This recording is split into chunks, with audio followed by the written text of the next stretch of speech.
Danas pričamo o tome kako se osloboditi izuzetno dubokih, neprijatnih, neugodnih osjećanja poput tuge i depresije. Dakle, ovo su osjećanja koja često budu jako uporna i ljudima je veoma teško da izađu iz tog kruga, začaranog kruga, kako ga često zovu, zato što su koreni, uzročnici tih osjećanja obično negde jako duboko u našem podsvesnom umu. I danas pričamo o tome kako hipnoterapija može da bude od velike pomoći. Jedan veoma lak način kako da razumemo bolje tugu i depresiju jeste da zamislimo da su to neke osobe. Dakle, taj osjećaj koji možda imate u sebi ili koji neka osoba koju vi poznajete, koja je vama bliska ima, zamislite to osjećanje da ima neki lik, telo. I često se ljudi pitaju zašto se stalno ovo osjećanje meni vraća, taman mi bude malo bolje ili taman me nešto poraduje malo i onda se opet vratim tom osjećanju bezgranične tuge.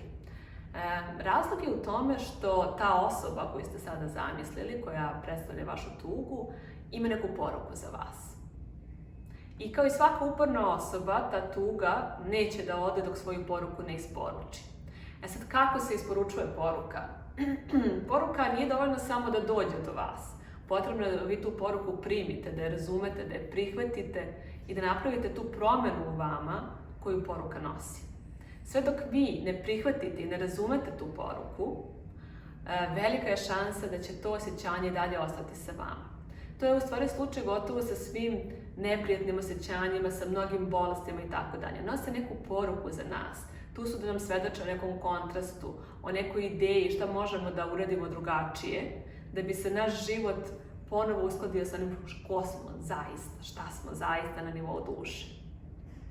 Tako da pravi put za prevazilaženje tuge i depresije jeste odlazak do uzroka problema. Dakle, na hipnoterapiji se bavimo upravo time, silazimo u podsvesni um, gde možemo da vidimo koja je to prava poruka koju to osjećanje tuge donosi u vaš život. Zašto je došla ta poruka?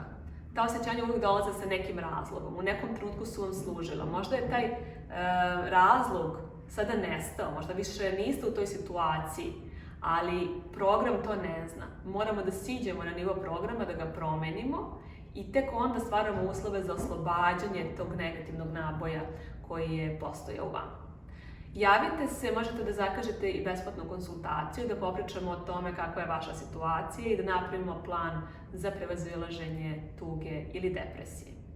Ovo može da bude od velikog značaja ne samo za odrasle, nego i za decu, a naročito je značaja kad imate neke velike životne preokrete, značajne situacije koji su iz korena izmenili vaš život, poput smrti drage osobe, razvoda, preseljenja, gubitka posla. To su sve situacije u kojima se često javljaju ova osjećanja i ako se ne pozabavimo njima, one imaju tendenciju da da ne kažem dugoročno, ostanu sa nama. Hajde zato da zajedno napravimo plan i kroz svega nekoliko seansi obično dođemo do značajnog poboljšanja. Vidimo se.